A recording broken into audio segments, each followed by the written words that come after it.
What's up, y'all? Mma Analyst here once again. This time we're going to do a preview for Strikeforce Diaz versus Santos. It's a special one here. I'm being joined by fellow MMA analyst Phil Lanades. Also, he's the brainchild, the owner and publicist of Fight of Your Life Communications, as well as a writer for the San Jose Examiner. Phil, thank you very much for your time. It's good to be with you, Carson. All right, now we're gonna take a look at this card. We're gonna start right at the top with Nick Diaz, and he'll be facing Evangelista Cyborg Santos. Crazy, wild fighter, shoot box fighter, also husband of the other Cyborg Santos, the female wrecking machine. What do you think about this fight and where it's going to go? Well, I think it's an interesting matchup stylistically. They styles make fights, and I definitely think that this fight is a good example of that. Nick Diaz, though, is really on another level, and Cyborg's best chance of winning this is his striking. Getting a puncher's chance. He's always got that, but Nick is just such a great technical boxer, and obviously if it gets to the ground, Cyborg's not going to be much of a matchup for Nick. So I expect Nick to really neutralize any striking advantage that Cyborg might have in the power department with his technical boxing.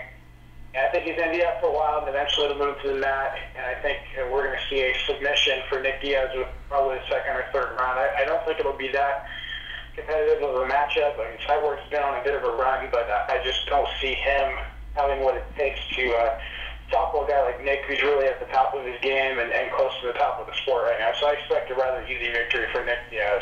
Yeah, I'm going to agree with you. I see it being an exciting fight for as long as it lasts. I mean, Santos is coming off of a win over Zaromskis, but the situation there, it's not the same here. Nick is very calculated with the striking.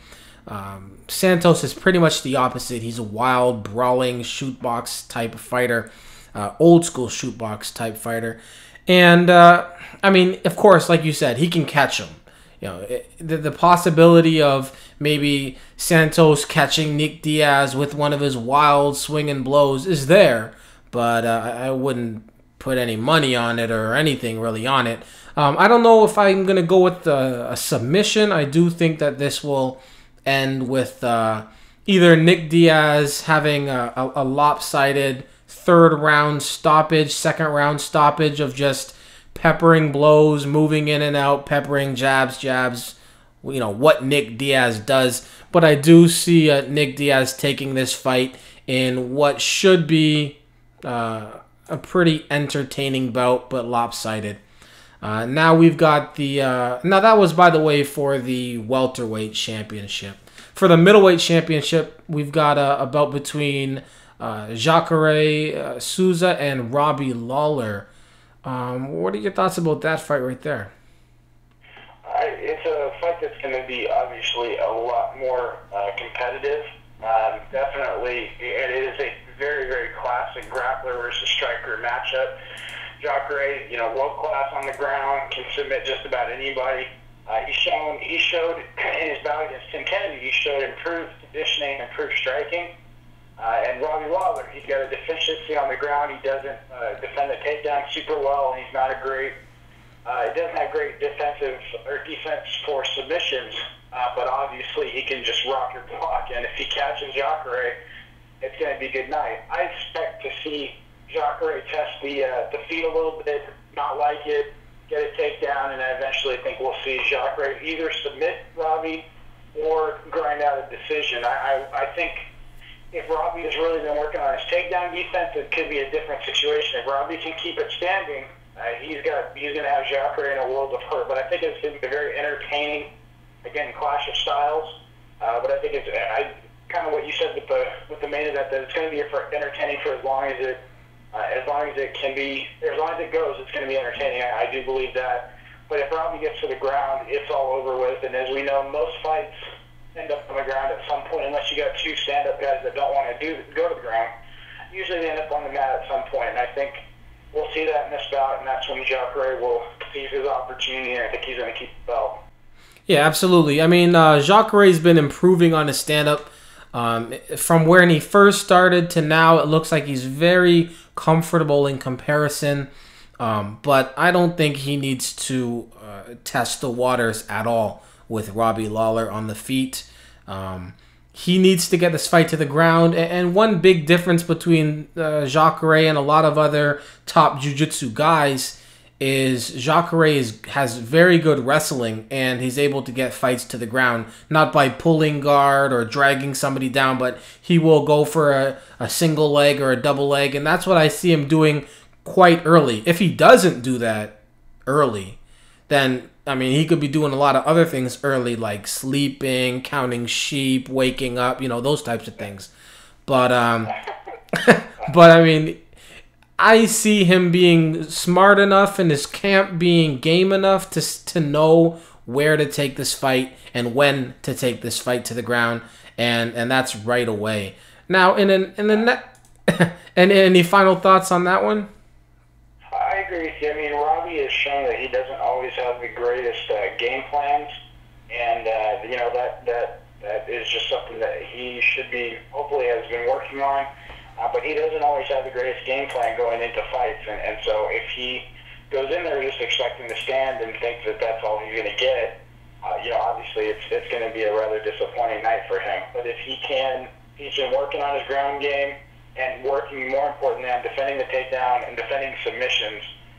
You know, if he can keep the fight standing and keep standing back up, he's obviously got the advantage on the feet. So it's all dependent on Robbie is really the key to this fight. It's all dependent on what he does that's going to determine where the fight's going to go. Absolutely, or at least what he's been doing in between fights. See if he can work on that takedown defense and keeping this fight on the feet. Next up, we've got a heavyweight bout between Herschel Walker and Scott Carson. If you're not sure who Scott Carson is, don't be ashamed. He fought in 2001. He was on a 4-fight winning streak going from 1999 to 2001. Took 9 years off, came back, and got knocked out by Lorenz Larkin, and that's it. And now he's fighting Herschel Walker. Now, I don't think Herschel Walker needs to be fighting top competition by any stretch of the imagination. I think this is actually a good matchup. It's in a situation like this, you've got a guy who can't really be on the undercard because of his name. And he can't really develop maybe without people watching because, of course, people know who he is. So he either has to get sacrificed or take on fights like this where he's able to learn and maybe get a win.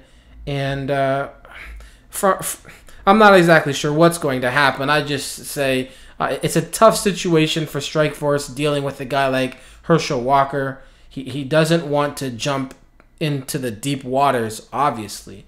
But at the same time, they can't bury him in a card, right? So, I mean, what are your thoughts on the fight and the situation here? Well, you know, there's a lot of hardcore fans that really don't like Herschel's involvement in the sport. And I can see their point. I mean, obviously, you and I are amongst the hardcore fans, and probably most of the listeners to the show will be amongst that group. But I disagree because I think that for MMA to grow and become more acceptable on mainstream, it's going to need people like Herschel Walker and not necessarily Jose Canseco, but guys like Dave Bautista and Bobby Lashley and Herschel Walker that have some mainstream notoriety that can come in, create a buzz, and yeah, they may not be the greatest fighters, but they can grab that mainstream attention. And so in that sense, I think it's good for the sport. If they're putting Herschel in there with a guy that was of a much higher experience level and a top guy, then yeah, I think it would be very bad because they'd be sacrificing him. But as long as it really comes down to why do you think people are put on main cards? What makes them deserving of it? And to me, it's for a promoter, it's going to be who can sell tickets, who can draw ratings, and who can put on a good show. And Herschel falls into that category, at least 2 of the 3. And so I don't think he deserves co-main event status. I don't like that. He needs main event status. Obviously, I'm not a fan of that. But if he's on a main card I think it's okay. I'm all right with that. As far as the fight itself, it's very hard to call. I mean, obviously we haven't seen a tremendous amount from Herschel, and Scott Carson has not been very active, and so it's really difficult to say. Carson's obviously a tough guy, but yeah, honestly, I couldn't really tell you who I think is going to win. I would, if you put a gun to my head, I'd probably go with Herschel just because he's really been training it very hard, and he was ready for his fight in December and all that, so I would go with Herschel, but it really is a toss-up. Who really knows what's going to happen with this one? Yeah, absolutely. I mean, from the little bit we did see from Herschel Walker, we saw that, number one, he's calm, and that's something that obviously comes from all of his other sport endeavors and his abilities from the past. He didn't go out there in his last fight and spaz out. A lot of guys will get in mount or they'll get in certain positions and they'll go absolutely ape. And they'll have a big adrenaline dump. They'll be gassed out and just not able to go more than a couple minutes. Herschel Walker, he went out there. His striking did not look good, but he got the fight to the ground. On the feet, he was, again, it wasn't the greatest. He doesn't need to spend lots of time there. If Scott Carson is any good on the feet, he'll come out and he'll try and knock out Herschel. And really, even if he's not that great on the feet, he'll come out and he'll try and knock out Herschel. I don't think the game plan with a guy like Herschel Walker, unless you really are good on the ground, should be to come out and try and out-wrestle him. Not because he's a great wrestler, but just because that's most likely what he will have been able to improve the quickest when you've got somebody with his background. So, I mean, what I would guess, like you're saying, it really comes down to just looking at very little amount of footage and going from there. I would put my prediction in Herschel Walker finding a way to get the fight to the ground, staying calm like he did in his first fight, and maybe being able to finish Scott Carson with some not necessarily ground and pound, but more like ground and hit. And maybe get a TKO out of it. I don't see Herschel Walker having devastating ground and pound, but I do see him having enough from a dominant position where the referee's like, okay, this fight's over. Yeah, I can agree with that. I don't think we're going to see some dominant finish in that fight, but we could definitely see some just workman-like, workman-like top position type fighting, and that will obviously be enough. So I definitely think that's probably the lines of what we'll see. All right, now the first three fights the last one, it's a toss-up. We don't know much about both fighters. The first two, there's definitely a favorite. This fight here, though, this is a little bit tougher. You've got Trevor Prangley, veteran of the sport, coming off of win over Keith Jardine. He's fought some of the best fighters in the world. Win or lose, he faced Chael Sonnen, Jeremy Horn, Travis Lutter, Curtis Stout. He's been in the UFC. He's been in Strikeforce. He's been all over the world. And he's pretty much a well-rounded fighter when it comes to, 9 submission wins, 4 knockouts, 30 fights in general. Then you've got Roger Gracie.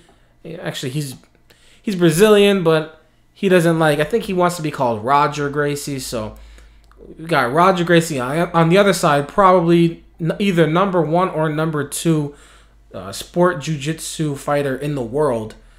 And he's coming off of 3 wins, 1 over Kevin Randleman, Yuki Kondo before that, and Ron Waterman. This is a tough one. You've got all the grappling in the world and potential in the world against somebody like Trevor Prangley, who has just been there, and I don't want to say seen it all, but he's seen a whole lot of it. What are your thoughts? To be honest, I feel like it's too big of a step for Roger. Obviously, this is a fight that's built to build Roger's name and build his resume. And he's not a super young guy, so if he's gonna, and I actually spoke with him recently or interviewed him recently and asked him about that. Is this, he's fought basically like every other year, and so this is gonna be actually the first time he's fought once a year, 2 years straight. So it's going to be interesting to see how his body reacts to that. But he said it's mostly been due to injuries, but he's healthy and all that. Well, it's very clear if you watch the Kevin Randleman fight that at least at that point, Roger or Hodge or whatever he wants to go by, had not improved his striking enough to where you can even really term it as adequate. And the problem with Trevor Prangley is that while he's not great at any one thing, I mean, obviously a very good wrestler, you know, he's got very strong striking, he can pull off submissions. I mean, he's a great, tough, all-around veteran. I just think it's going to be too much for Roger. I don't think he'll finish him, but I think that we're going to see Gracie come out on the losing end of a decision loss.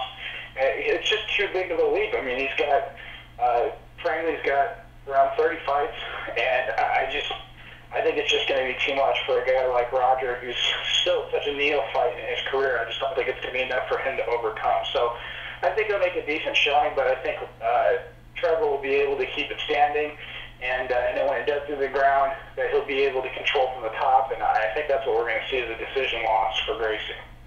Yeah, I mean, I agree with you. It is definitely a massive leap, especially considering how much he has been fighting once in 2006, once in 2008, once in 2010.